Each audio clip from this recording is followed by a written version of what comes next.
and we aim to honor and respect Indigenous peoples, their sovereignty, cultures, customs, and beliefs.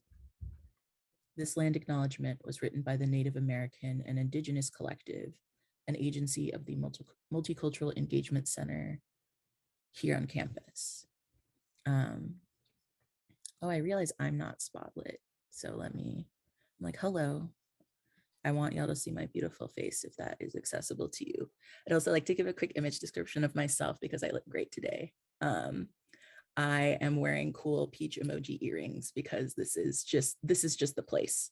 And I have a beard and cool lipstick and cool eye makeup and glasses. My hair is in a bun with these cool like gold flowers. And my background is a circle sort of gold design with a black background. Before we get to Cal, I promise we're so close. Want to give a special thanks to the following departments for making this event possible. Thank you to the Department of Philosophy, the College of Liberal Arts, the College of Fine Arts, LGBTQ Studies, the Gender and Sexuality Center, and the Texas Center for Disability Studies. All right, so I'd like to turn it over to Cal, unless we have anything or anyone from the GSC wanted to say anything, but unless that is the case, then I would like to turn it over to Cal. Hi, my name is Cal. I think probably the relevant thing you should know about what I look like today is that I did wear clothes. Which I'm obviously making at least some attempt to conform with local practices and also to not get arrested. Pretty much the rest of it's not that exciting. I don't want to start by saying that I drink. Okay, I'm 54 years old. I'm allowed to drink in this society. And I do drink. I first drank at age 10 when my parents, we will not specify which parent, decided that I did not have enough friends and that perhaps if I engaged in social lubrication, I might have more friends. I will just let you know that I have not encountered a fourth grade class where falling down drunkenness is considered that socially attractive. So it didn't really work. But I've been drinking for a very long time. And then after I got out of university, I was institutionalized and they made some effort to keep us away from alcohol. They gave us cigarettes. Cigarettes were a big part of how they controlled us because this was not the 2020s. But they did not like to give us alcohol, and they did like to give us other substances that might not always mix well with alcohol. And then after I got out, for a while, I didn't really drink again because I wasn't that interested in it. And then one day I went out with my godfather, who unfortunately cannot speak for himself here, so I'm going to completely slander the man. I ordered a soft drink, and my godfather proceeded to make it clear in his own inimitable way that he assumed that I had been drinking this soft drink because my roommate, who he assumed was in charge of me, had forbidden me to drink alcohol because the medications that he assumed I was required to take would interact badly with it. And naturally, being with me, I thought, I have just learned how to how to piss off and fuck around with the exact people I want to piss off. So from then on, I began to drink again. I talk more about drinking than I actually drink. And when I drink, I try to do it in public. I try not to get ridiculously drunk because driving a wheelchair off a curb is not a good idea. Driving it into a pothole at top speed, also not a good idea. But I do drink. And I have, in fact, gone drunk driving on the most shaky ramps imaginable.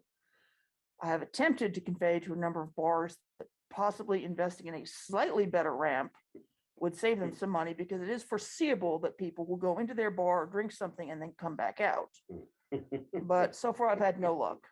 But I do drink. My relationship to sex is even more complicated because I've actually never had voluntary sex in my life. And everybody's sitting here saying, oh, yes, well, that stereotype about people who can do and people who can't teach, this is obviously who they were going to invite for this. I have had involuntary sex, and I have had a number of things that did not extend to penetration, but were nonetheless abusive. And these are actually fairly common experiences for me. And whenever I report them, people are like, well, what do you expect? You can't walk. And see, I don't really see how that makes the connection. And particularly because I am part-time speaker, and for a while I was a full-time non-speaker. They're especially big on, well, if you can't speak, why would you expect to be able to consent to things? And it's like, I'm sitting here typing at you, I can use language, right? I'm typing words that you were having to ask me to define for you. It's probable that I know the word yes. It's probable that I know the word no. It's probable that when I tell you no, I know what I'm saying. But it still keeps happening. So here I am, the most completely, hopelessly inappropriate person to talk about sex. And we're going to talk about something slightly different, which is control and dehumanization. In 2019, the Illinois legislature, in its inestimable wisdom, passed a law which we call the Sex Ed Bill. And it does, in fact, have provisions for providing sex education to people who have not previously had it, which I think is a positive, because I'm somebody who has lacked a fair amount of sexual education. This morning, I was watching some sexual education videos for people with my disability. And I learned, among other things, that to have sexual intercourse, you need one penis and one vagina, which is going to get me in trouble because the executive director of the organization that promotes this is an out lesbian. And we're going to have a conversation one of these days, and it's probably not going to go well for either of us. Either that or I'm going to have a conversation with her girlfriend, which is going to go even worse. I have learned that to have a healthy relationship, you need to have one girlfriend and one boyfriend. I have learned that anytime you have sex, you could get pregnant. And they don't specify, like, even that one part of this couple could get pregnant. Whereas in general, if there's one penis and one vagina, there's at most one risk of pregnancy. As a rule, if you have counterexamples, I'm not going to great detail, so please do not send them to me. But the reality is people think we don't need this stuff. People don't. They really don't think we need this stuff. I remember going to a meeting when I was working in group homes as a young adult, and we had a meeting about a man that I never met. And he was, and this is the age of, not the height of the AIDS epidemic, but sort of starting to get on the downslope. And he was turning tricks without condoms in parks. And when asked to stop or put on a condom, he said no. And the reason he said no was that he was a man with an intellectual disability. He lived in a group home. He had family. As far as I can tell, they didn't even have guardianship on him, but they did not believe that gay sex was appropriate for people with intellectual disabilities. They didn't even think that any sex was appropriate for people with disabilities, and therefore he could not afford to get caught with condoms. So this man was having sex in really the only way that was made accessible to him by the service system that he was required to live with. So go back to the state of Illinois. In 2019, we passed this law, and in 2020, it became law. And among other things that it says in the law are, I'm not looking at Tinder, I'm actually looking at a quote from the law. A person admitted to a developmental disability facility and receiving habilitation shall be assessed, one, on whether he or she, I don't think they have non-binary people in Illinois or something, right. At least not in the law, on whether he or she has decision-making capacity to give consent to sexual activity, and two, for developmentally appropriate sex education materials and resources.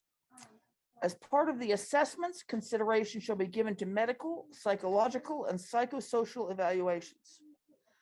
the person's decision-making capacity to give consent to sexual activity and the developmentally appropriate sex education materials and resources shall be determined by the treatment team that includes the individual, professionals who have knowledge of the individual, and the individual's guardian if appointed. Now think about that. That means your landlord, if you are a certain kind of person in Illinois, gets to weigh in on whether you're allowed to have sex. And this specifically and explicitly includes if nobody has ever gone to court and gotten a due process hearing that you should not be able to make your own decisions. And I have problems with guardianship, but it does exist, and we do have to contend with the fact that it exists. In some states, some people, if they want to have consent to sex, they have to turn 16, they have to turn 18.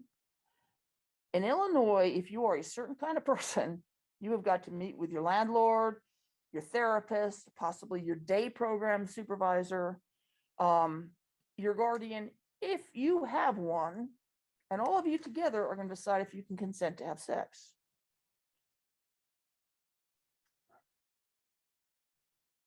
So when we were trying to pass this law, this was being promoted as a disability rights law. So I, being an asshole, said to the people in charge of this, excuse me, why are we promoting this particular chunk of it? And they said, well, because sex education is good. I said, well, I'm not saying sex education is not good. Sex education is good. They said this law will get us better sex education for people, and some people don't have access to sex education. And I said, I'm fully aware that some people don't have access to sex education, and they should have access to sex education. I think that part of the law is good. Why are we asking people who are not under guardianship, who are receiving certain kinds of services under Medicaid, to have their landlords? Because again, a lot of people are in we're talking housing. We're talking housing. So these are their landlords making these calls. I don't know about you, but I do not like my landlord enough to want them involved in my sex life. Now, if you and your landlord would like to have a sex life together, that is your business, but I feel like we shouldn't be required to. Some people are attracted to people that are not their landlords. And some people don't think their landlords have any business determining what they do in the bedroom, unless it's, lighting the curtains on fire or inventing a roach colony or something, right? Landlords have some control over what we do in the bedroom, but not necessarily that. Or at least we think that's appropriate for the most part in our society. And so anyway, I asked, why are we doing this? I said, well, this is what self-advocates want. And I said, really? How do we know this is what self-advocates want? And they said, well, there were a lot of meetings and self-advocates got to speak at the microphone. I said, that's very good. I said, what did they say at the microphone? Well, we didn't know, but there were a lot of meetings and they got to speak at the microphone. I said, well, did they say they want this? They said, yes, they did. 4 days later, they came back and said, okay, actually, I need to clarify something. It was not actually the self-advocates who wanted this. It was the guardians. I said, really? That does not surprise me. I said, but it's basically the same thing. I said, no, it's not. I said, yes, it is. I said, for crying out loud, you are the disability rights movement. We just had a big meeting where somebody gave a really good presentation about how she could have sex on the bus if she wanted to, because she is a sexual being and she has a hot boyfriend. And there was nothing in there about my deepest desire is for my landlord to decide if I'm allowed to have sex. It was literally, I listened to the whole thing. It was not about that. So at that point, I got told that I did not understand disability rights and should probably not come to any more meetings, which I had, in fairness, already concluded.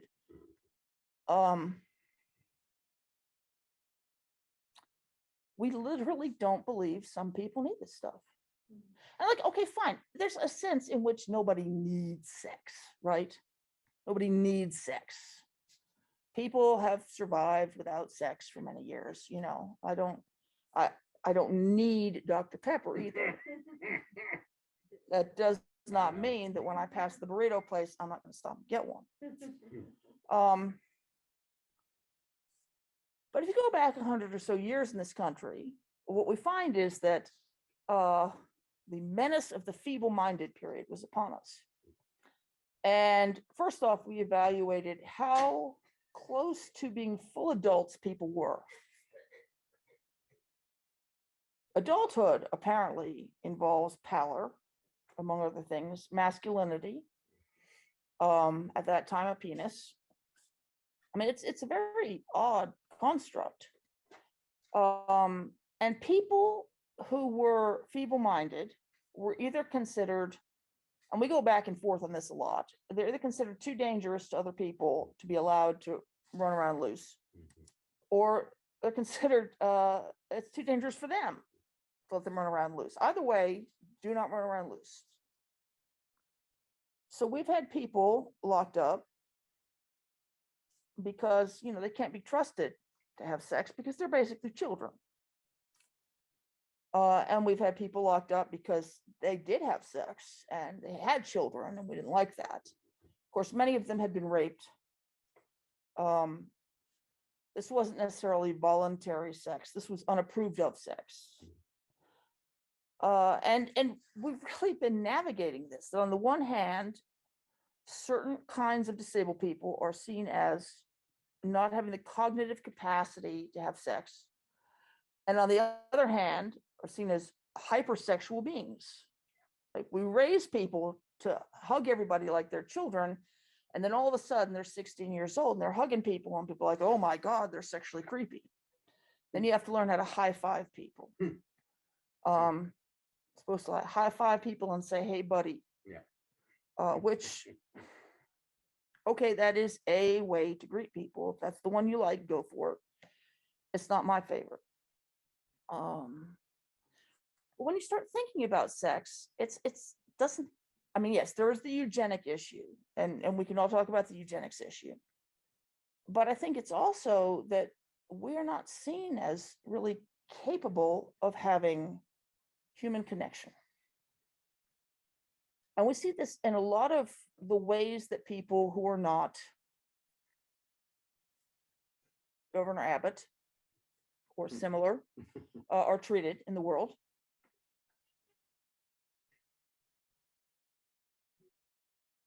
It is considered just as good for many disabled people to have paid supporters as to have actual chosen relationships. And there's a difference. There's some wonderful people doing support work. There really are. There's some people doing support work who have deep emotional connections to the people they support and who are really loved by the people they support. And it's still a job. And they still, if they get hurt, they're going out on workman's comp. They're not staying in this person's life. And they still, at some point, if they may get a better job and they may move on. It's a different relationship. And I have, at several points in my life, either because I've been not speaking and nobody wanted to deal with that, or because I was institutionalized, had only relationships with people who were paid to interact with me. And even though many of those are really great people, and you can have positive relationships with people that are paid to interact with you. I had this fabulous haircut not long ago from a woman, and we were talking about our parents and their expectations for how we would style our hair. So nobody ever said the word trans, but I mean, we were having that conversation, and it was really a wonderful thing. But we also only had that conversation because I was willing to pay her for a service she was willing to provide to me. That wasn't a friendship. It wasn't the basis of a friendship. And I don't get my hair cut enough that we were ever going to become friends. And that's okay, but you should also have friends. We see it in speech language pathology, where communication is seen as the transfer of information. Yes, there are times that what I really want to say is I need to go to the restroom. Sometimes that is exactly what I want to say. But I had a communication device and they took it and they programmed in all this stuff for me to say. And it was like 5 screens of stuff about going to the restroom. There was nothing else. going to the restroom is not a particular interest of mine. And I have other interests. Sometimes I would like to discuss things that are not about going to the restroom. When I started in the field, it was common for people to have a 6-word vocabulary. Please, thank you, more, eat, drink, and toilet. Well, I'm not saying that none of those things are important to say. Those are all words I use most days, except when I'm deliberately being an asshole. But most of us have other things we want to say too. We want to say, hey, did you see that bird? We want to say, I like you. We want to say, I see how much pain you're in, and I'm sorry about it. We want to say, no, I do not want a Diet Dr. Pepper. I want a regular Dr. Pepper. We have a lot of things that we may want to say in the course of our lives. And it really comes down to what is convenient for the people supervising us to hear from us. They care if we say, I want to go to the toilet, because if we don't say it at the right time, there's going to be a mess on the floor. And who's going to have to clean that up? And I'm not saying that everybody should have to clean up urine off the floor. I've done my share of it. It's not that much fun. But there's more to life than that. And I think this approach to sex, that we don't really need it.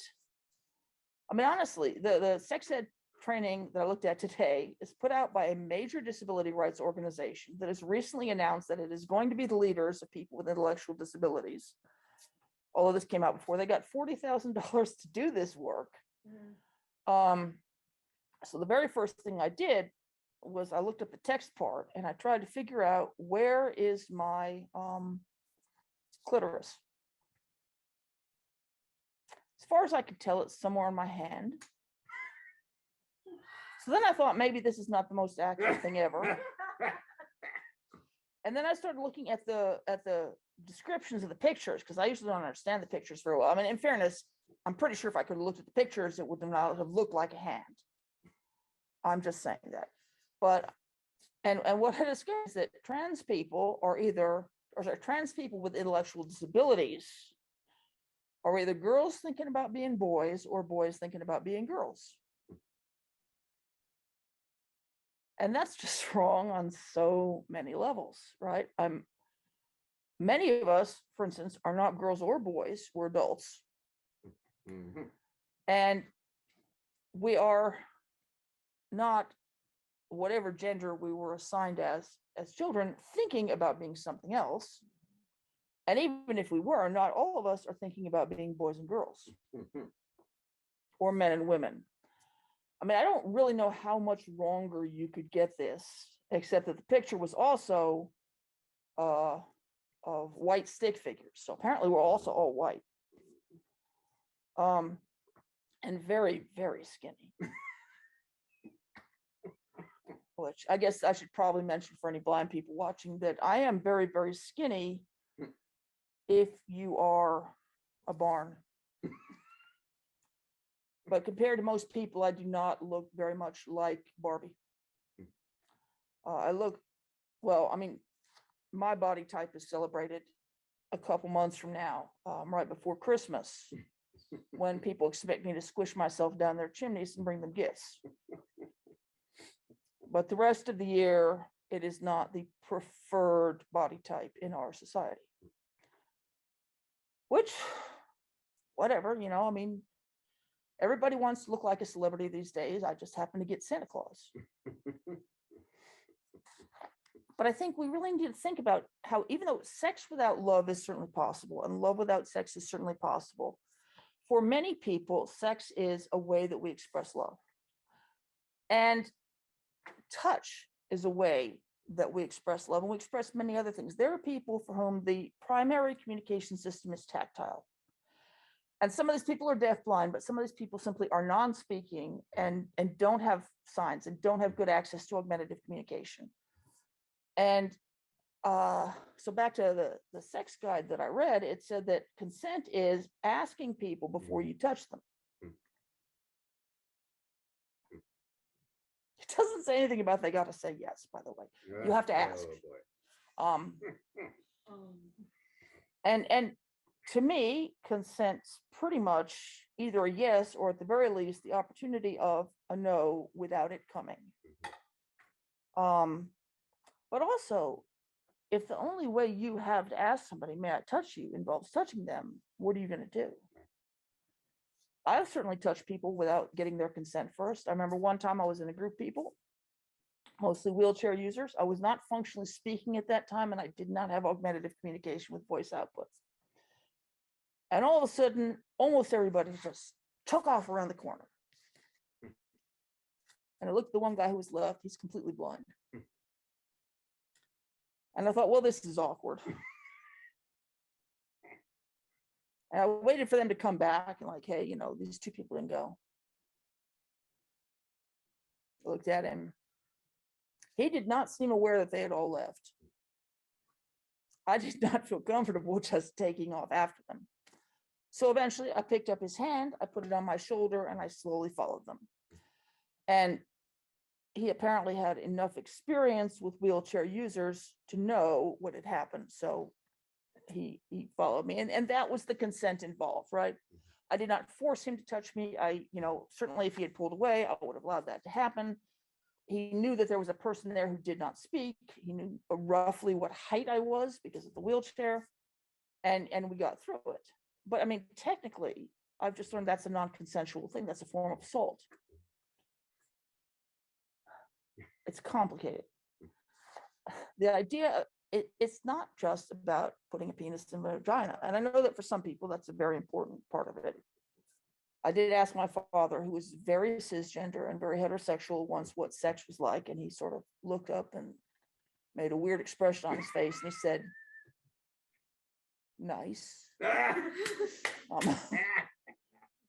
It's probably the most honest conversation we've ever had. And I mean, I know he liked it because he got my mother pregnant 5 times.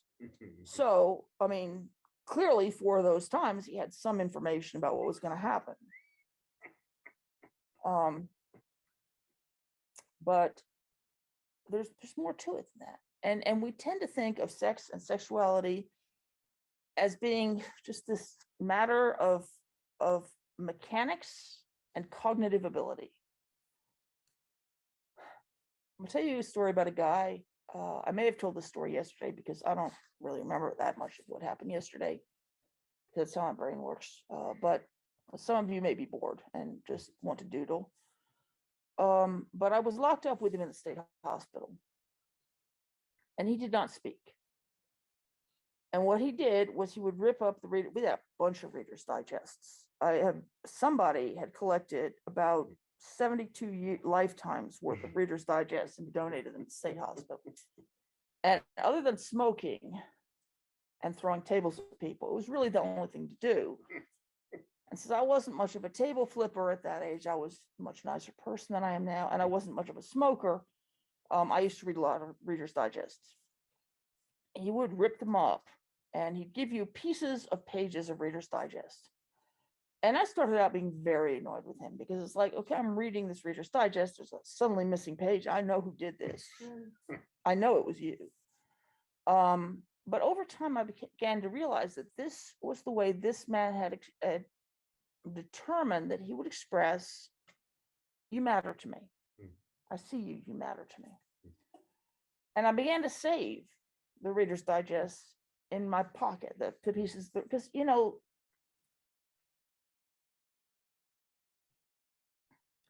I don't know if it meant like I love you in the sense that we see on TV, but there was a piece of love to it. There was a woman in my unit. She was having what she believed was a romantic relationship with one of the staff.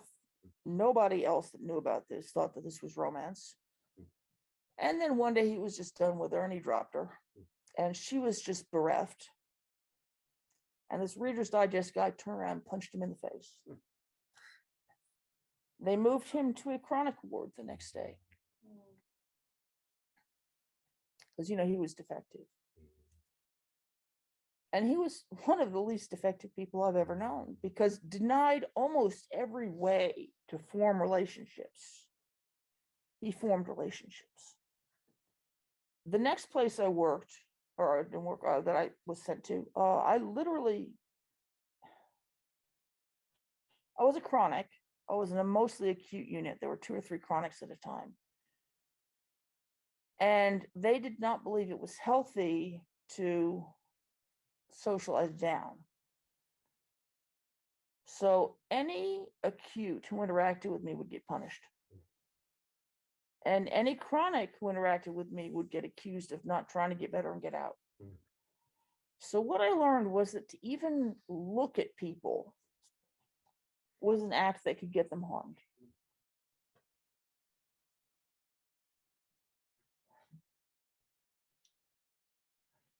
I talk about torture, and this is one of the experiences that I mean, because that period of time, which was extended period of time, and it was meant to be for the rest of my life,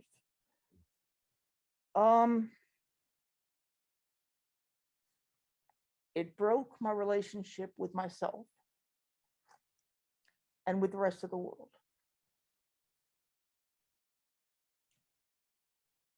And I obviously, I don't know if that's the only experience people who have been tortured have, but as I read about other people who have been tortured in ways that are more generally understood,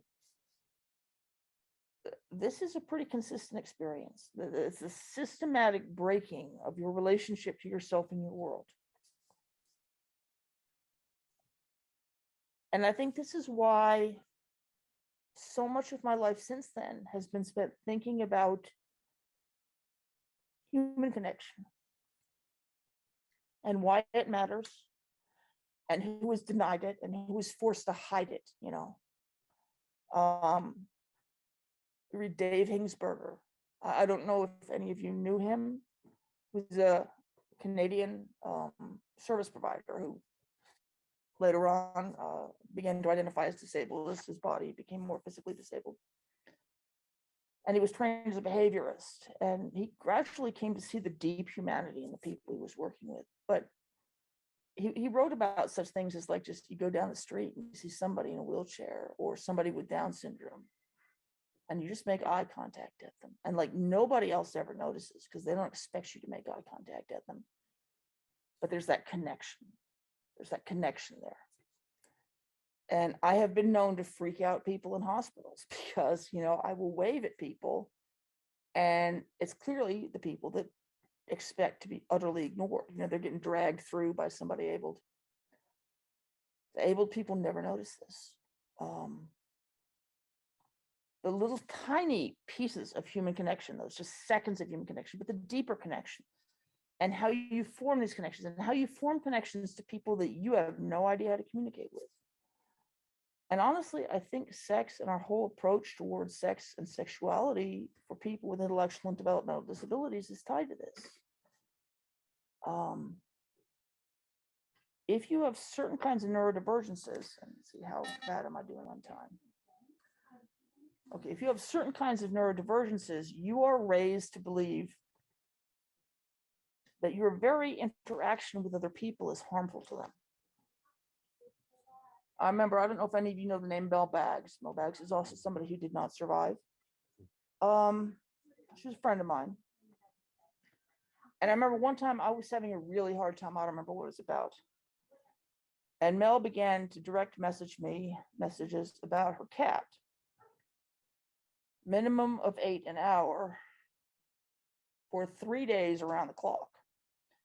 And the people that around me were starting to laugh at this because, you know, I'd pick it up and look and like, okay, it's more about the cat. I did not have a relationship with Mel's cat. I mean, I was a very nice cat. I just didn't know her personally. She lived in Vermont. I did not go to Vermont. Cats are not very good on Facebook. So I just did not know this cat. And at the end of this, Mel said, you know, I'm really sorry I did this. I said, why are you sorry? I mean, it read like I'm here and I care. And I think Mel was stunned because, like, I don't think she expected that anybody would notice that that's what it meant. We teach kids that they are defective. We put them through social skills training and whatever. And in doing so, we teach them that they're natural and people who do not communicate typically, we do this with language and communication too. We're like, They better use their words. If they don't use their words, you do not give them what they want. Well, what does that teach you? It teaches you you can reach out all you want. Nobody's reaching back. And we, as a society, make it impossible for some people to access human connection. And I've actually never noticed anybody that didn't want human connection in some way. Now, they may have not wanted the only ways it was available to them. I've certainly known people who are like, I don't want anything to do with people, but it seems to be more the way people are actually interacting with them than the connection themselves. And even then, you see people, they make connections with animals, they make connections with dolls, they make connections with, imaginary figures, they make imaginary connections with celebrities. We are driven to connect. There are celebrities who mean something to me. None of these people have ever heard of me in their life, and they're probably just as happy not hearing of me. But it matters to me when somebody dies that is famous that I've, encountered. And I mean, I don't know, they may not even be very nice people. There are people who are famous that I follow on Twitter, and I'm invested in their lives. And it's not because, and I don't think that's even an unhealthy thing. I think this is just another way of me reaching out into the world and trying to feel connected to people. And I think the sexuality stuff and the way our sexualities are policed and controlled is really tied up in that, in like who is allowed to have human connection and who are they allowed to have it to, and how are they allowed to experience it. And I mean, granted, there's some people that I do not really want to have a human connection with. If Greg Abbott came and hit on me, I'd be just, thank you very much, sir. I have attempted to communicate with the man. I did try to make a policy analysis in a rodeo metaphor. All my friends in the North were like, why are you saying your policy needs more clowns? I said, well, because in rodeo, the clowns are helpful. In Washington, D.C., the clowns are not helpful. But in the rodeo, the clowns are helpful. And people are like, well, you're weird. I said, well, that's not really been in dispute for a long time. So it's not that I won't try to interact with Greg Abbott, but honestly, I do not want a human connection with that man. But there are people I do want a human connection with. And there are people that I don't even know. So I don't know that I want a human connection with them. But they're really cool people. One of the best gifts I ever got in my life was when I got locked up in Austin State. Because all of a sudden I had all these mentors and role models who were the people that nobody else in society respected. And they were really cool. Okay. I mean, not everybody was super cool, but a very high percentage of them were really cool. And they taught me things. They taught me to like go toward pain. Like if I see people in pain, there's usually something interesting there. And I also learned something very valuable, which is that, there are famous people that I think are very cool. I mean, if you offered me lunch with Mazie Hirono, would I take it? Yes, I would. But let's face it, Mazie Hirono probably does not have time to have lunch with me. She's a very busy woman. There are plenty of people who might have time to have lunch with me who are equally as cool as Mazie Hirono. I just don't know who they are. And to learn to deliberately turn away from the sort of people that my parents wanted me to grow up and be, I was something of a disappointment to my parents. And they didn't even know me that well. If they knew me, it'd be worse.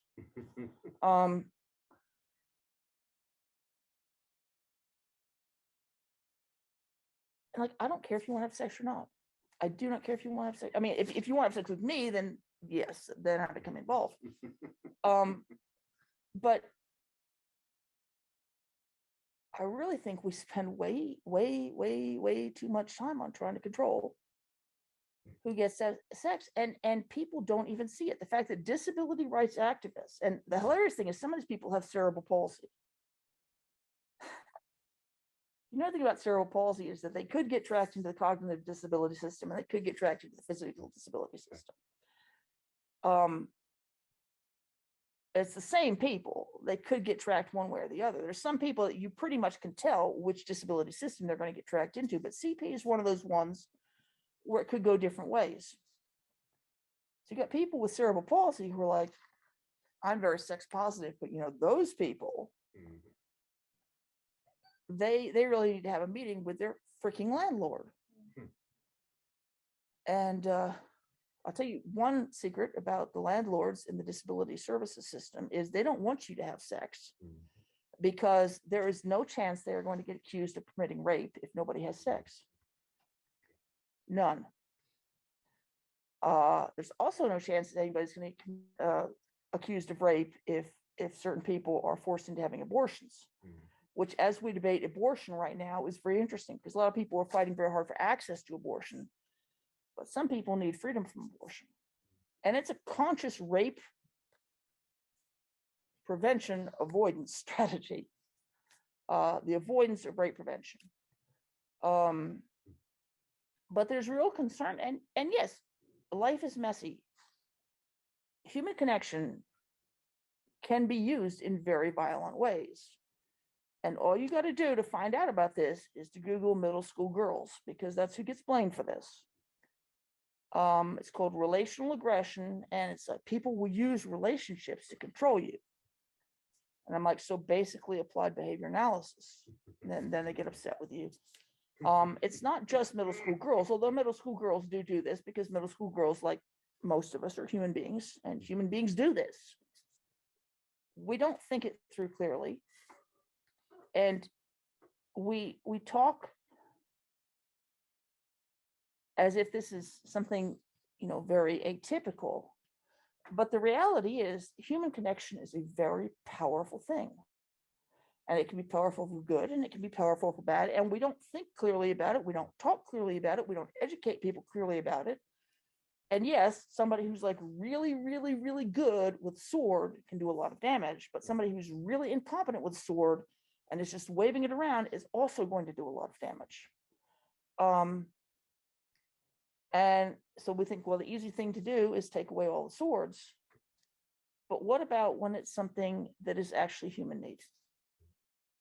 Like, in fairness, I don't find that a sword is something I need to get through the day, which is good because I'm a klutz and there would be a lot of blood. But human connection is something that I need to get through the day, and there's a reason that I have dolls and stuffed animals and whatever for those days when I don't have that. So this was probably the most irrelevant discussion of sex that you have ever had. And I apologize. And also I've run out of time, which means I've not left much time for Q&A, which is the most ridiculously named thing. Like, how many people are in the room do not get to speak yet? So who knows more, me or everybody else? So why am I doing the A? I don't know. But for the last couple minutes, and I do apologize for the rambly nature of this, but I'd love to know what anybody else thinks. I think that we can go a little longer too, right?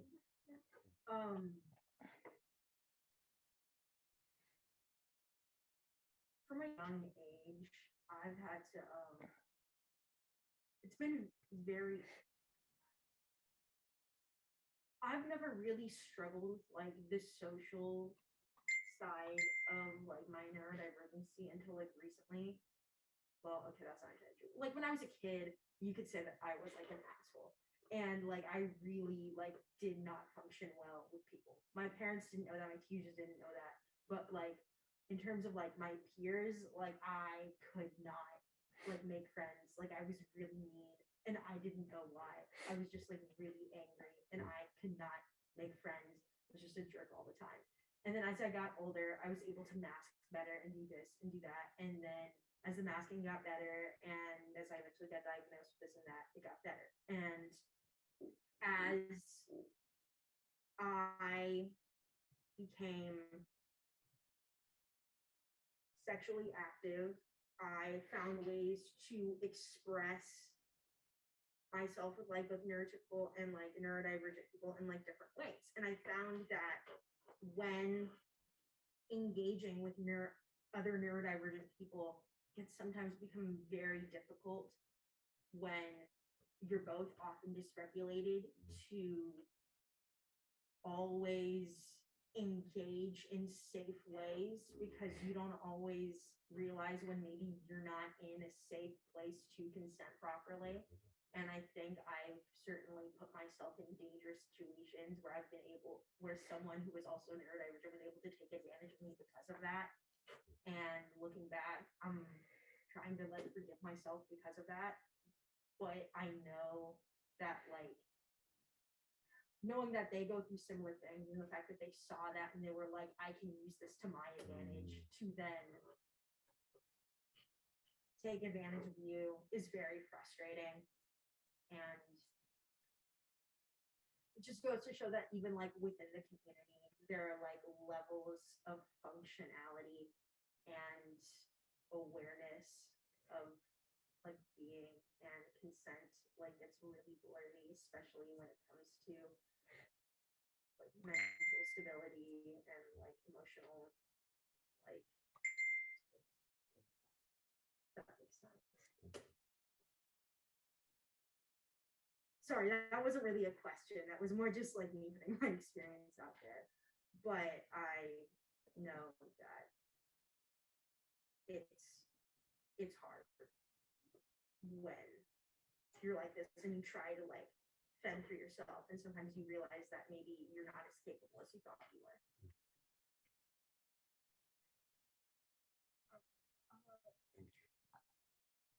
I really liked your guys' this talk. Oh, sorry. Okay.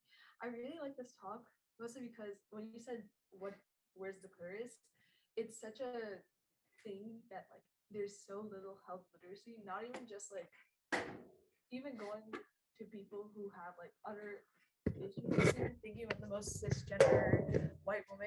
I've had friends who are completely like nearly like so close to being a majority in society and still being so woefully ignorant of stuff. And it's been such a, and it was really enlightening just to get to hear it from like from someone who is disabled and someone who like necessarily, I've only heard it from friends who had like other issues. So it's just really nice to get that feedback and see that like there is stuff that like I've always focused on whenever I'm helping people with health literacy. It's like focusing on the basic stuff, and then it doesn't even, I didn't even ever think about like human connections.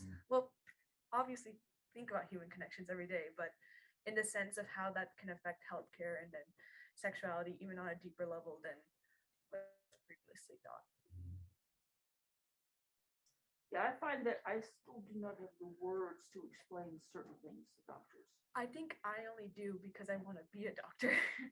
If I didn't have invested interest and did research, it's literally locked behind so many things of academia that I hate it so much. I find that I have a whole bunch of jokes that are like my healthcare jokes. Unfortunately, I live in a city with enough big hospitals that I always have a new audience. But this is how I connect with people. See me as like a person, and it doesn't always work. But the sicker I am, the more I rev up into like this like jokey, hysterical. Well, I think it's hysterical. And they're either agreeing or putting up with it, kind of mode. But there are conditions that I'm really struggling with, and I don't even know the words, and they don't have the equipment to look at me, and nobody is comfortable talking about this. And just why there's now a dial nurse trying to call me back in the middle of the session to discuss my private parts, which I have elected not to answer her.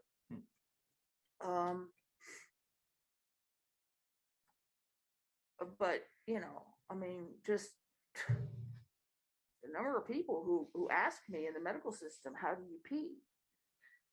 It's like, well, I'm a wheelchair user and I'm trans. What are you asking me? Or else if I'm just tired of them. I say out of my urethra. Yeah. Although now I have a catheter, so I can't even say that anymore. But I used to say that. And then they don't expect you to know the word urethra. So they're like, what does that mean? But yeah, health care is it's a whole freaking nightmare, and it's again all tied up with it. And healthcare is really not the place to go for human connection. No, because it's such a system that's like bring in, bring out. You are reduced to a body. And that's where most of my sexual assaults happen. Because literally I'm just a body to them. It doesn't occur to them that it would matter to me if they grab my genitals and inflict pain on me. It does, in fact, matter to me. It matters to some people, whether you do that.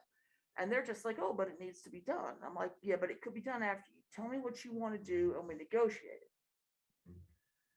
And that's just a completely alien concept to them that somebody like me would expect that. They do not like me because of it, because I will call it assault. And they don't appreciate that. They're like, it's not assault. It's No, because they love to throw on the word negligence, is what I've Yeah. noticed. And also, healthcare professionals are very trained to control us. One of my favorite conversations is like, well, the team will meet and decide where you will go after this. And I said, the team will not decide anything because it's my call. Well, the team needs to decide what's safe. And I say, I am not under guardianship. If you want to get somebody in here and do a capacity hearing, you can do that. I think I'm going to pass. If I don't pass, I have a POA. So then my POA is going to back me up. Then after capacity hearing, if I fail it, you're going to have to take me to court. And they're like, well, the team's going to have this meeting now. I'm like, the team can do whatever it wants, but I'm doing whatever I want too. And they're like, well, how did this get so adversarial? I'm like, because you tried to pretend I didn't have rights. And you can get away with that with most people because they don't know or they're too sick to fight. And I have had life experiences that mean I go in prepared to fight. Fighting is just part of healthcare for me. And then that's all again mixed up with sex because it's parts of your body. And then that's all confusing because I mean, I don't know about you, but they start talking to me about bathing suit parts.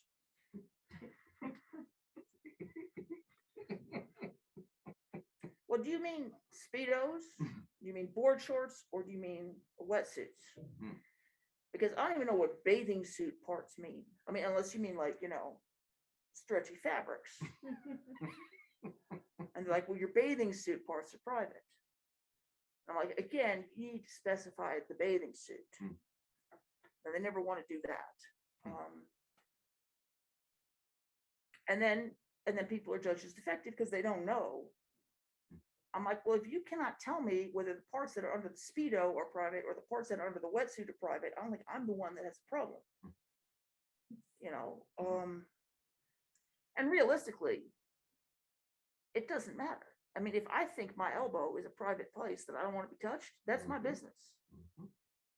If I am happy exposing this part of me to the world, again, assuming that other people do not mind having exposed to them, that's my business. Right. Obviously, if I was going to just expose myself right here, that would not be a polite thing to do. But if y'all were happy with it and I was happy with it, we could do that.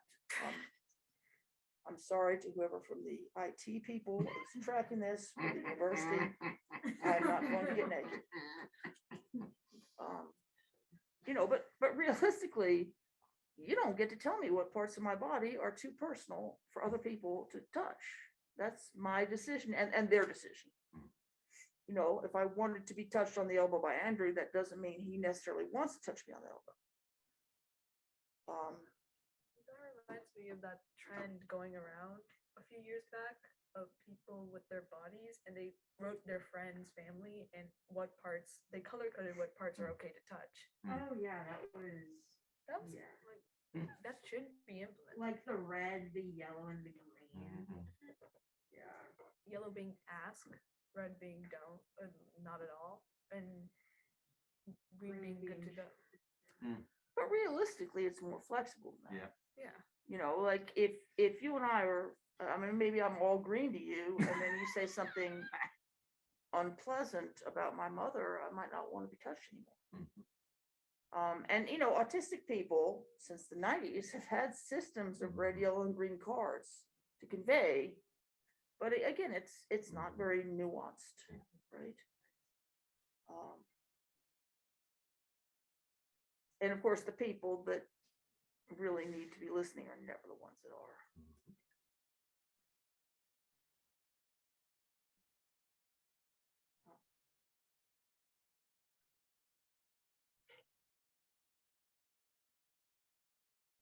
Jed, do we have any questions from folks online? Hello. We do not currently have any questions from people online, but I would like to ask a question. If you were going to I guess if you were going to talk to someone who is disabled and who has experiences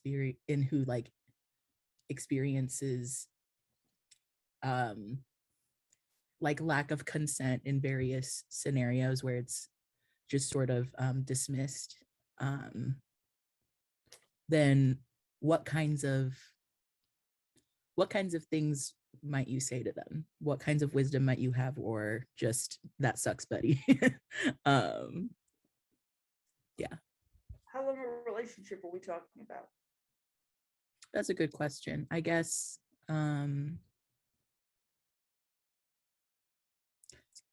maybe if someone came up to you and sort of like was like confiding in you, and then asked you that.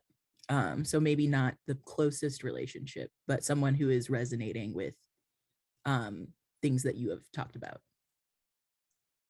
I mean, I think the first thing I would say is there anything that I can do that would help you make your situation better right now? But if it was really just talking, I would say, the world is not a fair place. People don't always treat you the way you deserve to be treated. And even if you can't control how you're getting treated, even if you can't find a way to protect yourself from the way you are treated, please try to protect your sense that you do deserve better, that you deserve to be treated right. It's hard not to give into that because it's just easier, especially when it's people you rely on, which for many of us it is. You sort of have to start interpreting this as not that bad, because otherwise, how do you make peace with the reality you're living in? And one thing I often ask people is, don't ask yourself, did I deserve this? Ask myself, would that person deserve it? Because I know a lot of people who kind of think, well, I mean, maybe I kind of deserve to be treated like that. I mean, I don't know, I feel like that. But, well, who's somebody you love? Do they deserve to be treated like that? And like everybody knows the answer to that one. Mm-hmm. If they don't, what makes you special? Mm-hmm. What makes me special that I deserve to be treated worse or better than other people? Mm-hmm. So if I can't tell how I deserve to be treated, I try to ask myself, how should other people be treated? And then if I can't tell how other people deserve to be treated, I try to ask myself, how should I be treated? Because usually I have an intuition one way or the other. They just don't always line up. I think Mr. Abbott, for example, probably believes he deserves heat in the winter. I think he believes that. But I don't necessarily believe he has caught on that so does everybody else. Or at least that would be my interpretation of some of the news coming out of Texas recently. Mr. Cruz certainly has different beliefs about what he deserves than what some of his constituents deserve. And I don't think Mr. Cruz deserves to be treated worse than anybody else. I just don't think he deserves to be treated any better either. And this is, I think, an area where he and I disagree. And to those of you who are not in Texas, this actually makes sense to the laws. Everybody's like, who the hell is Mr. Abbott?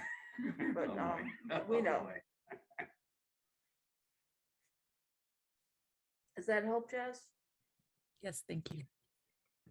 But I mean, for longer term, I have spent extended amount of time working with people and just being as honest as I can about the consequences of their decisions, because their decisions have been manipulated by people who tell them part of the information.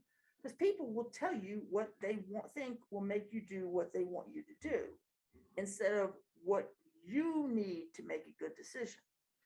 It's like, if you ever go to the emergency room, they're always pretty much like, you're going to die. You're going to die. We need to admit you, you're going to die. You get up to the floor, they're like, I don't even know why you were admitted. It is consistent because the people on the floor want to get you admitted so that they're not responsible if you go home and something happens. And the people on the floor want to get you out. And I have stopped cooperating because I'm tired of having to produce the emotional response that, oh my God, I'm going to die. No, everything's great, but I'm going to die. But everything's great. I just don't have the emotional energy for that. But people do this. And I think that's one thing, is that to model really careful,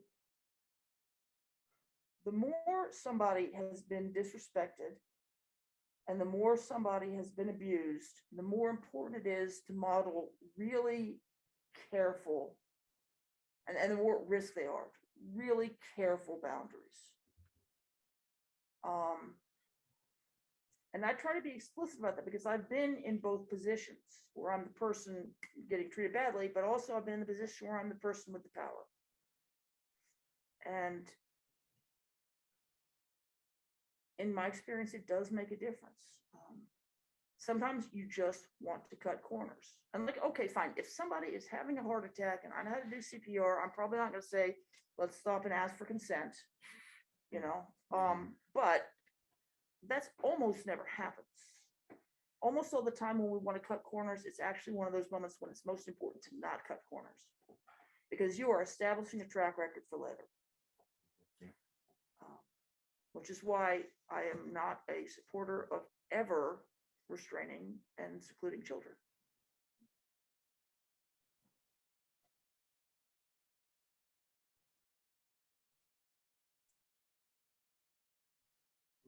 We have question Q&A, Jen, is that right? Okay, yeah, I guess you just put it in there. Okay, hello. We've got one question in the Q&A. Grayson says, Cal, this is amazing yet again, and I can't wait for tomorrow's event. I wanted to ask about consent. Like, given all of the ableism baked into our current consent rhetoric, what does a more inclusive or less ableist notion of consent look like?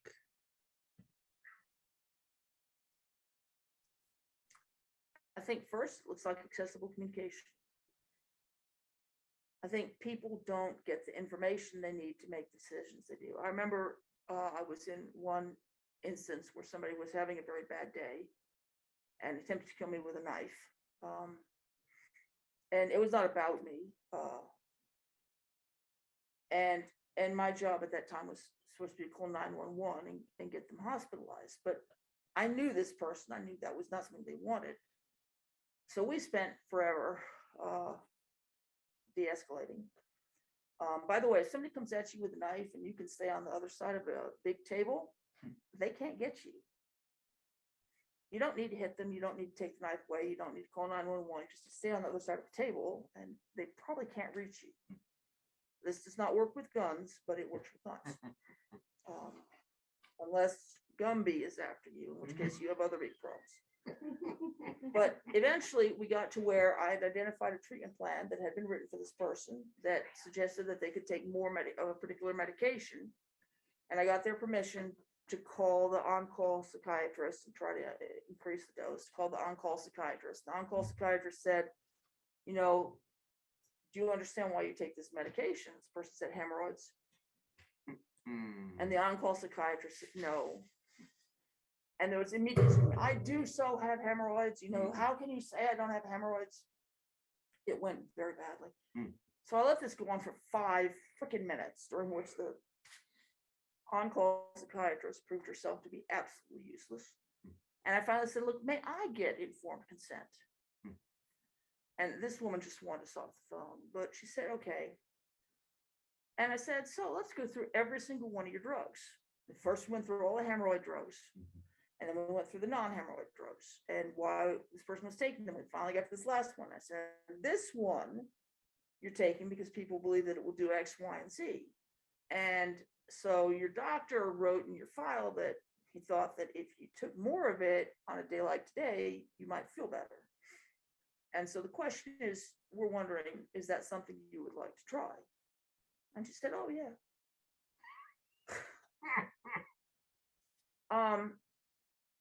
And very often we get the form of consent. For instance, I consented to enter Austin State Hospital. I did. There was a police officer with a gun standing behind me, making it very clear I was going to consent or else.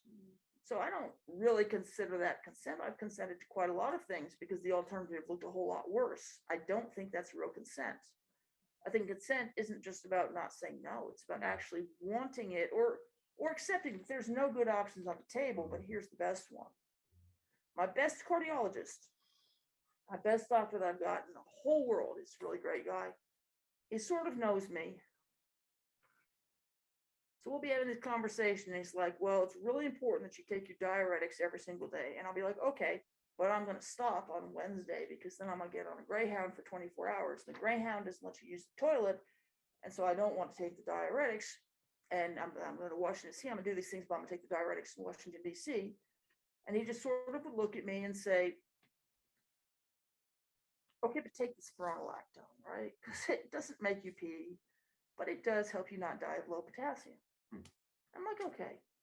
I mean, he understands that there are multiple ways for me to die, and I'm trying to get through them, and also to live a life that is of value to me.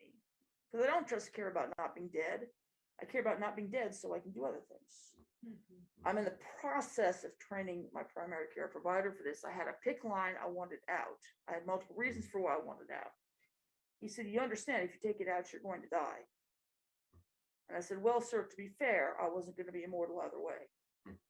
And I think that's when he gave up. He's like, come back in 3 months. And I said, well, that sounds hopeful.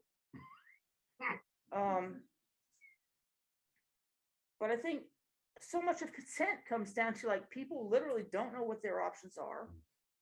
And yes, people should always have good options, but in the reality we live in, people don't always have good options. So then people make bad choices because they're the best bad choices available. And they're the best bad choices relative to what matters to that person. So then other people are like, but no, other choices are better. So we're going to try and manipulate them into making these other choices. And then people don't have the information they need. So I think really to get to consent, we've got to get back to accessible communication. And some people can pretty much take that for granted. And some people never get it. We have got people who still today have not been informed of the COVID crisis because nobody thinks they can learn. Well, they won't wear masks. I'm like, I wouldn't wear a mask either if I hadn't heard of any of this, you know? The mask is not convenient. We've got people who are denied information because they're blind or because they're deaf or because they process language differently or because people don't think they're worth telling. Or because other people enjoy feeling smart by using words they don't understand, or because people don't know the skills. I've been told by a number of people in the disability rights community that we can't do plain language because nobody knows how to communicate to people who have less than a college level education. I'm like, have you ever met a fourth grade teacher? They exist. You know, they're like, nobody knows how to communicate more clearly. I said, you know, there's a whole lot of adjuncts out there teaching freshman English who might be up for a job change. When the pandemic is over, there's going to be a lot of nurses looking for a new way. And nurses are pretty good at explaining stuff. I mean, not to everybody, but they have some of the skills. And what it turns out is they don't know any white people in wheelchairs who went to graduate school who know how to do this, which is fine. But white people in wheelchairs who went to graduate school are not the only people in the world. We will not make that comment because I will get in trouble. But I'm a white person who went to graduate school. There's a lot of other people in the world who are not like me. Cal, we have somebody, an anonymous attendee says, do you think this has much to do with mental age assumptions?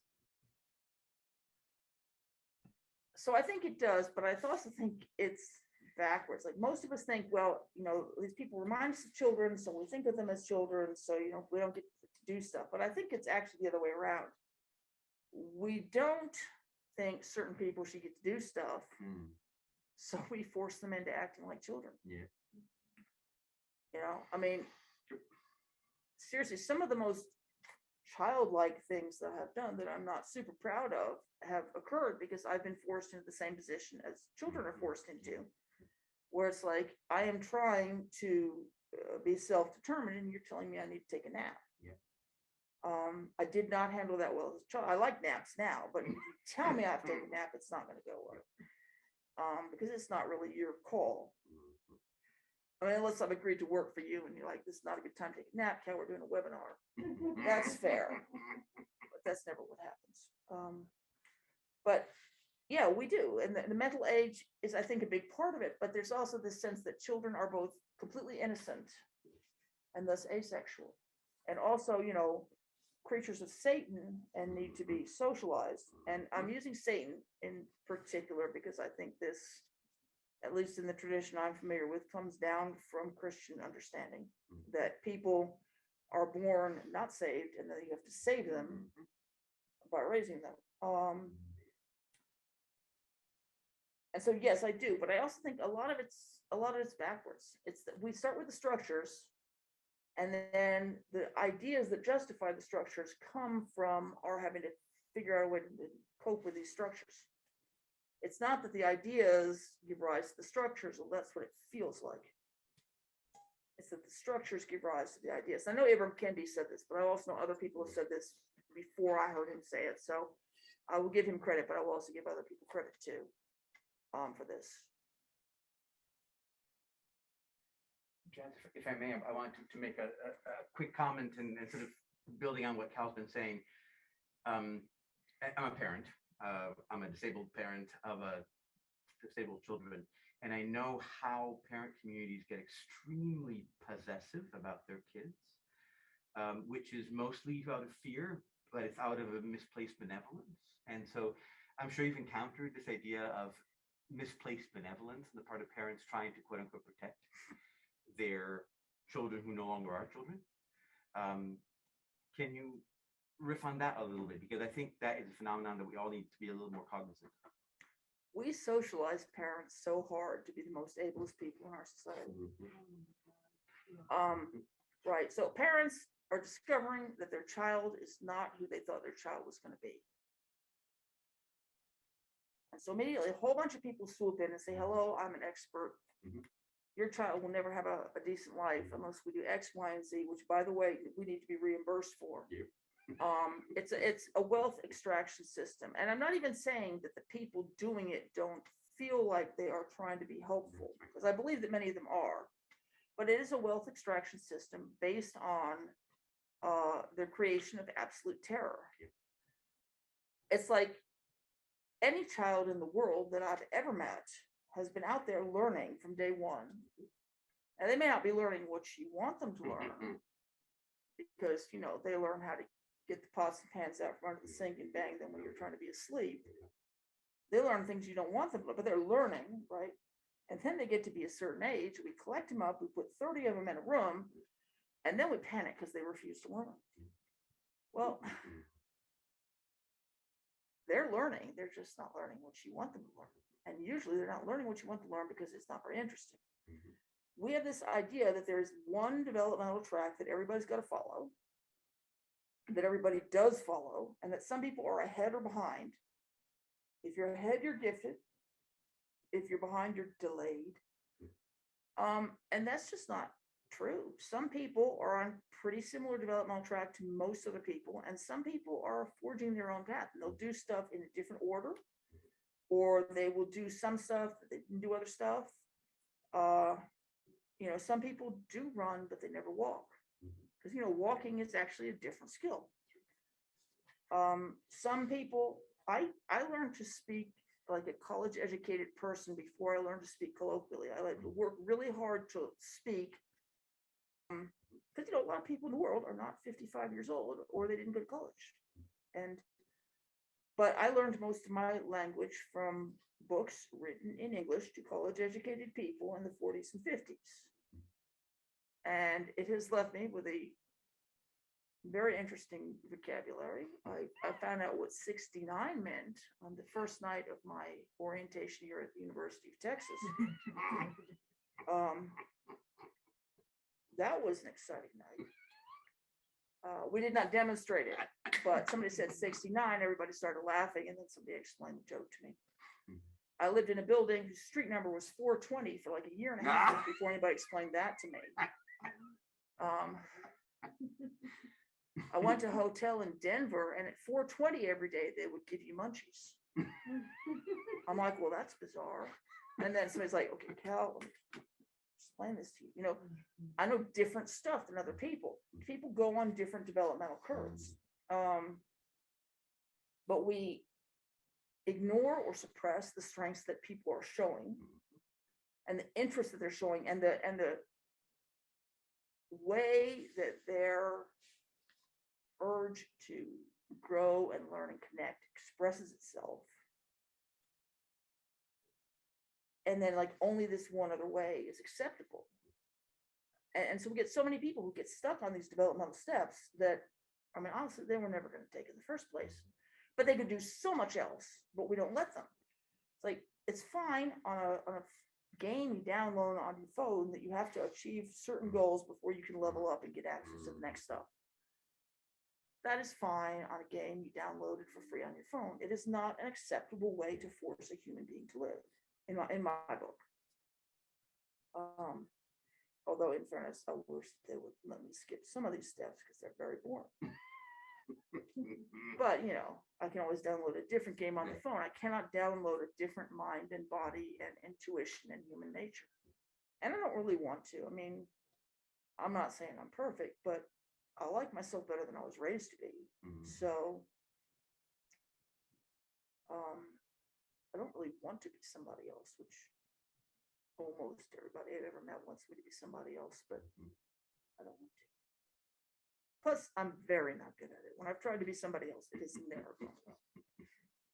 My father, when he came to terms with the fact that I was coming to the University of Texas, said, well, at least you can join Delta, Delta, Delta.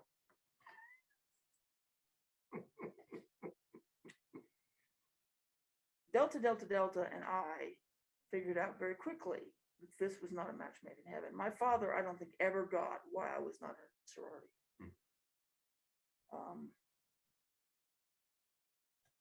I don't know what my father would think of me today, but I was not the person he expected me to be or wanted me to be. But he had another daughter and son who were like really ideal for who my parents wanted. Like, hey, 2 out of 3 ain't bad. Does that help Thank at you. all? Wonderful, yes. I cannot respond for anonymous attendee, but I felt satisfied with your answer personally. I don't think we have any more questions on Zoom. That is because this is Texas and people are polite. They're not saying, why the hell did anybody give this person a platform?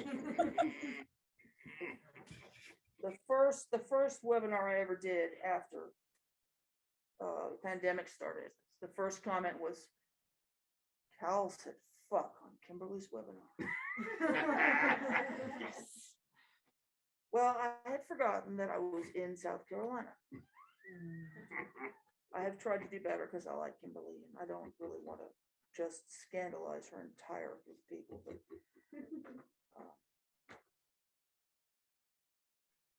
sometimes honesty is not as much fun as it sounds. Yes.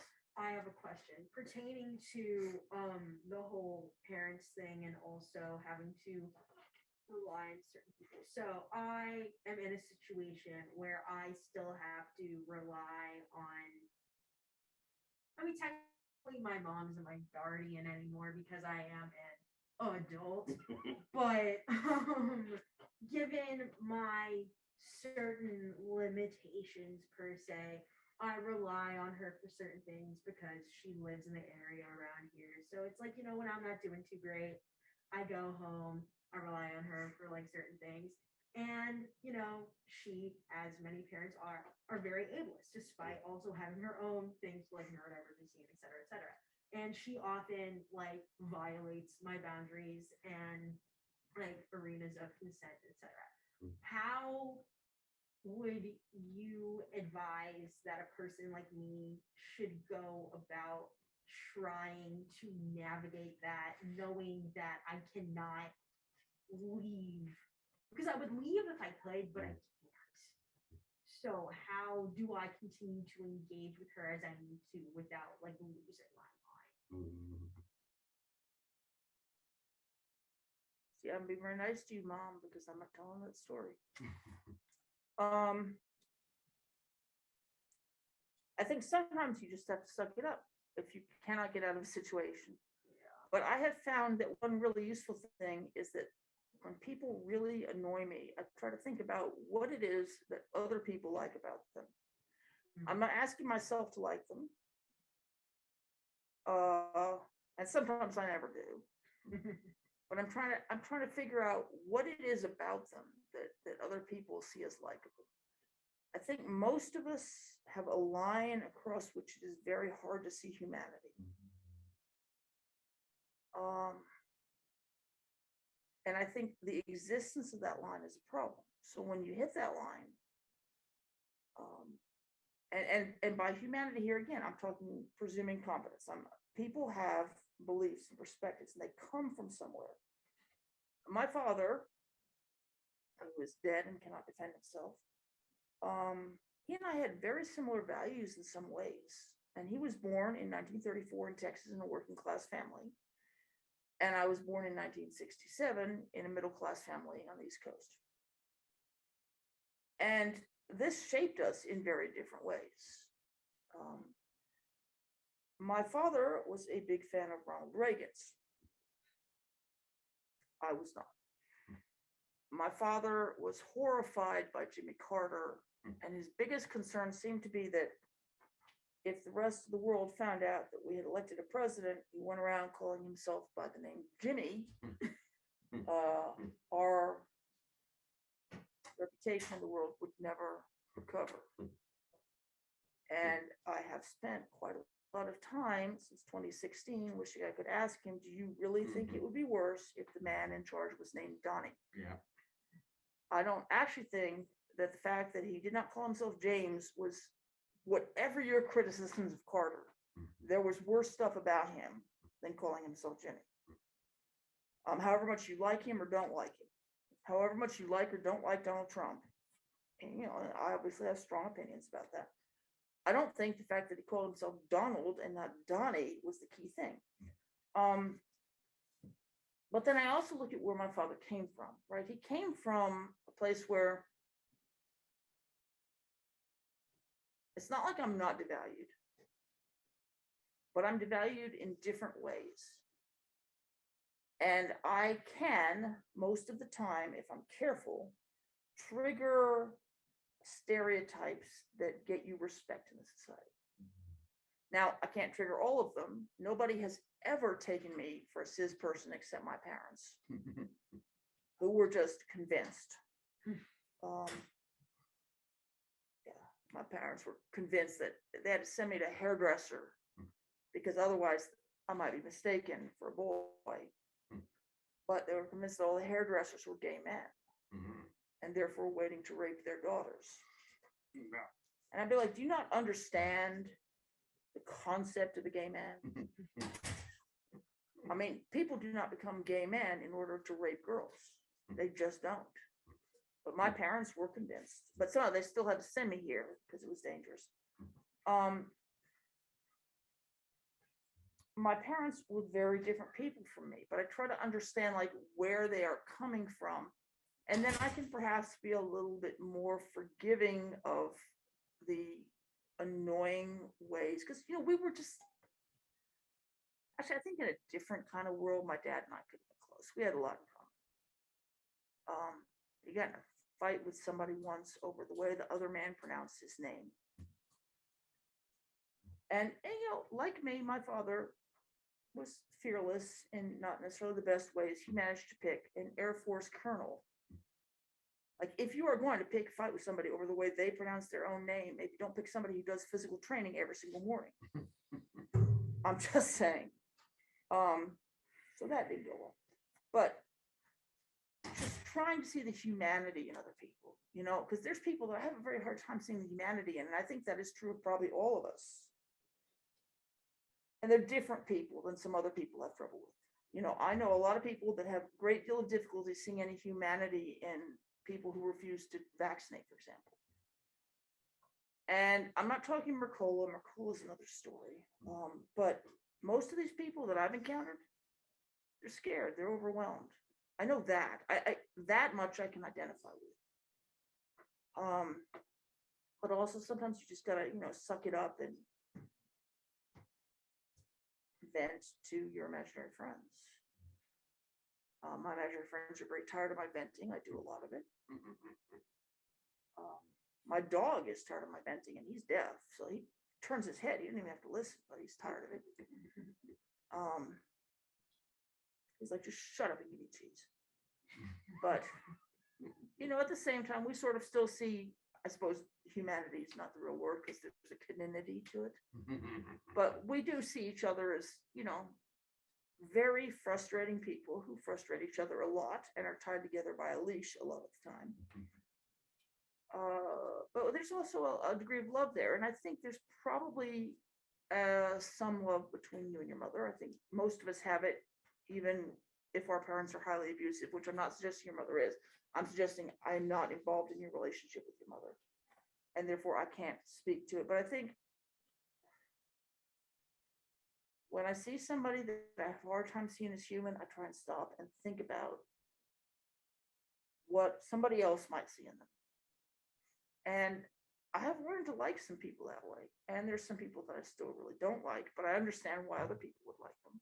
I just don't agree. Does that help at all? Yeah, it does. I've kind of told myself the same thing. It's like, oh, she's a good teacher. She's a good friend, but she's a shit mom. So yeah. I mean, I think I eventually came to realize that my own mother was not anywhere near the mother I needed. Yeah. Just to put that very mildly. But we were also very ill-matched, and she was very unsupported. And yeah, I could actually believe she was doing her best. It was not good enough, but I could believe she was doing her best. And I was doing my best, and it wasn't good enough. And I feel like she had more responsibility because she was grown up and I was not. But sometimes it's just, we're not well matched. Not everybody matches well together, which I guess gets back to sex, doesn't it? I mean,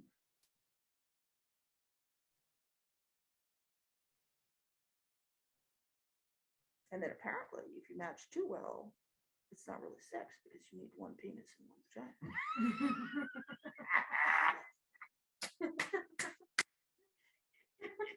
I need to not watch this video anymore.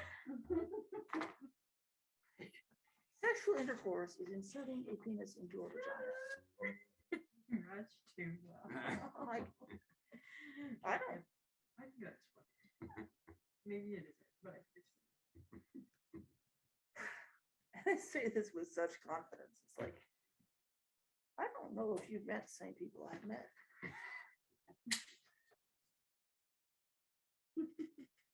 Like, seriously, there's Google.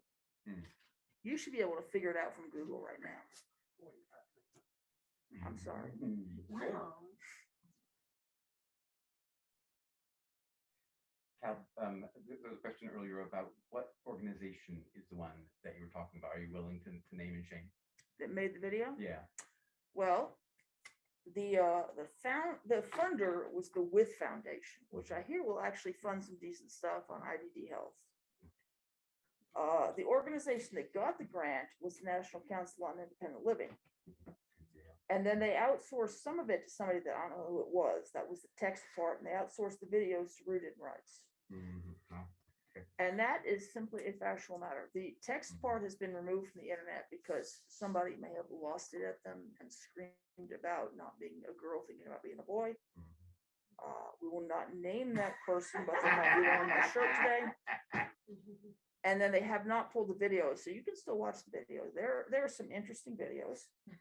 You know, and again, some parts of them are very good, but they're also incredibly simplistic to the point that of inaccuracy. Like, I'm not saying that a penis and a vagina do not have something to do with some kind of sex. I'm just saying there's a lot more to sex than that. And you know, they say you can get pregnant anytime you have sex. Well, I know the point they're trying to make is you don't have to do it 3 times to get pregnant. But that's not actually true.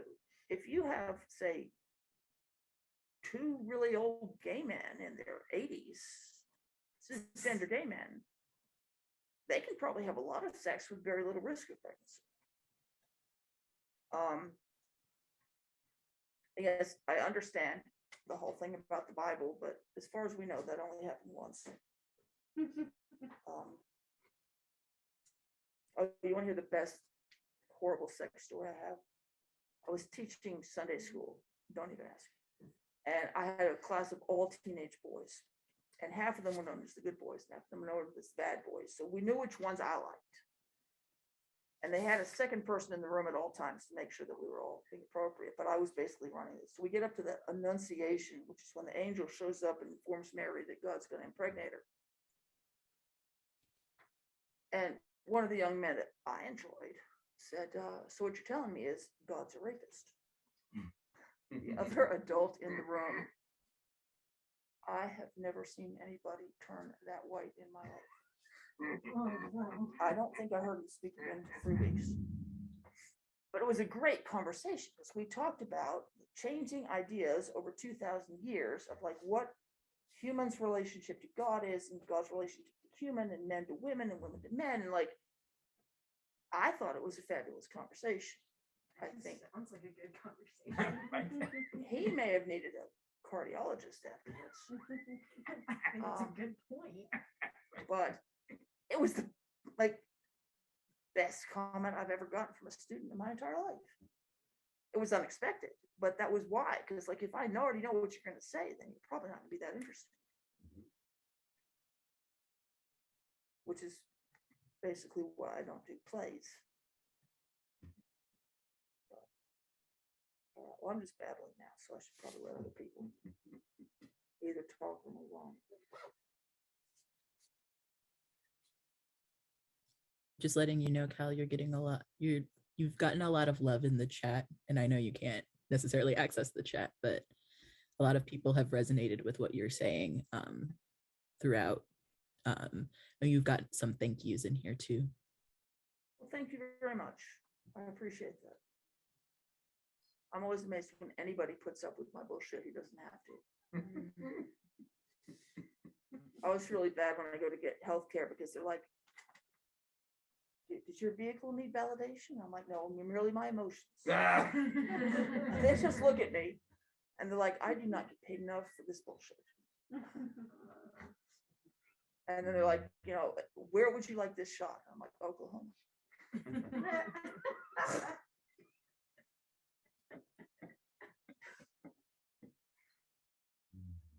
I do not know why anybody puts up with me.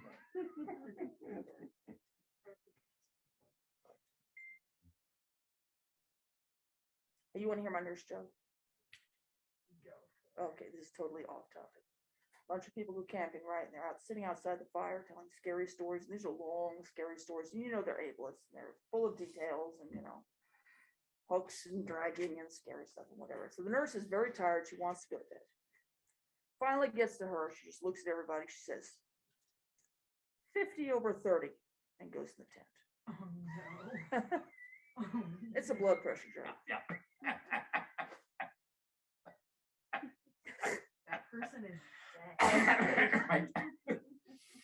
I have a trophy from being annoying as fuck because they came in the room one time and told me your blood pressure is 60 over 40. You're on 3 pressors. We need to intubate you. I said, no, you need to give me a trophy. This is the best not having hypertension I've done in my life. And then I believe I proceeded to not shut up for 12 hours on the theory that if I didn't stop talking, they couldn't intubate me. Well, if you were talking, why? How would they be able? shouldn't you be like nearly unconscious if like they're gonna intubate you? Like, why would they intubate like a person who is still? I ran into the doctor 2 years later. He's like, everybody was surprised you didn't die. I said, everybody except me, 'cause I thought I was getting a trophy. I was so out of it. But I have a trophy now because I have a friend, Lindsay, I'm blaming you, who finally got so sick of this, she just gave me a trophy to shut me up. So I always wanted a trophy as a kid, but I was not athletic. But I finally got a trophy for best not having hypertension. So now they come in, they're like, can you feel your feet? I'm like, not very well. They're like, oh no, this is concerning. I'm like, no, I was 60 over 40 on 3 pressers. This is really good. It means I'm not dead. Like, this is usually where I think they go back to the nursing station and talk about me. Grayson says that you should take your, or you were trying to, he was trying to convince you to take your comedy act on the road, and I agree. I'm trying to, because I think I'm funny. Yeah. Now, also, I know a lot of polite people, so I don't know if anybody else thinks I'm funny, but I think I'm funny. We're laughing sometimes. And people humor me, you know. I mean, in fairness, people used to laugh at me a lot when I was trying to teach too. Have you ever done Venn diagrams? We used to make a dating. Now this is way before Tinder, much lower Tinder. We used to have a dating Venn diagram. We had tall, dark, and handsome. Everybody focused on the center of the circles.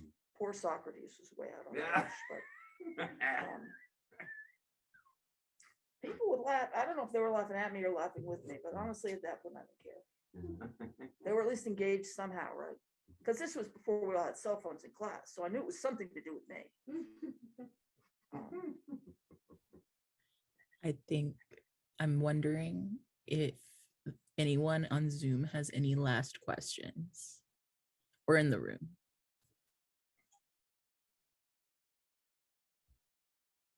Speak now or forever hold your peace.